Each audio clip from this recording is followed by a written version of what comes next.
This is the HTC Touch Diamond, the latest in the Touch series of handsets from Taiwanese manufacturer HTC. The Diamond, true to its name, has a faceted rear cover.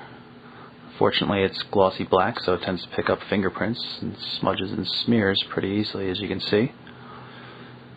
The front of the device is perfectly flat. There's two panels. One is the touchscreen and the other is the controls down at the bottom here. While this looks like just a simple little button in the center, it's actually multi-purpose. There's a D-pad controller, there are buttons underneath the surface that click in, and then it also has a separate zooming function for moving in and out, which I'll show you a little bit later when we get to the software. All the other buttons you can see here are flush mounted, but they all have a click, and nothing at all on this side of the device. Just the label, it says it has 4 GB of internal storage. Two volume controls right here, power button up top, and the mini USB connector on the bottom.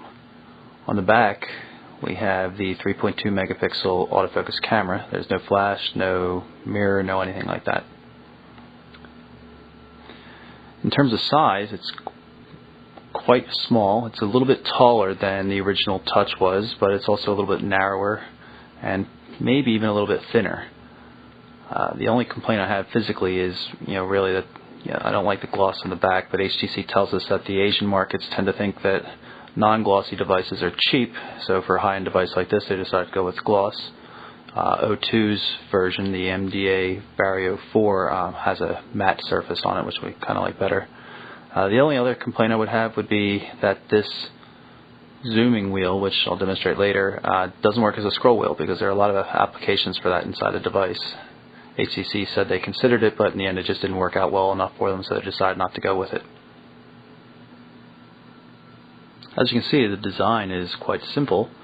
In terms of using the main functions, really is not much in terms of the hardware. It's just the home key here, dedicated back button, the more or less green call send button, and the what would be red call end button here.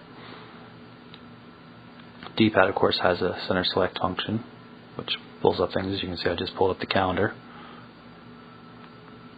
Back button sends me back, as would the home key, or in this case also the call end key.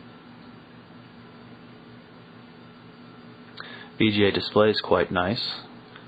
Good resolution. The touchscreen has pretty good feedback, or feel on it rather.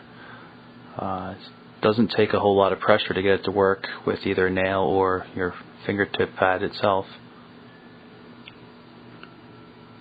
Demonstrate the magnetic latch on the stylus a bit. You can see the device is off now. The stylus is located down here. As soon as we pull it out, the Diamond realizes it, turns itself on. Putting it back in, on the other hand, does not turn it off, because you could still be wanting to use the device a bit. It's not a real strong magnet. Doesn't seem to want to come out, but it could, I think, kind of easily get pushed out. You can also see that the magnet works on the side here, so I guess you could temporarily put it there if you wanted to. It's a cool little feature, but one that snapped in might be a little bit more secure and reassuring. So there you have it. That's the HTC Touch Diamond. Nice little handset with VGA display, GPS built in, full touch screen, finger-based UI for the most part. A lot of really cool features on this thing.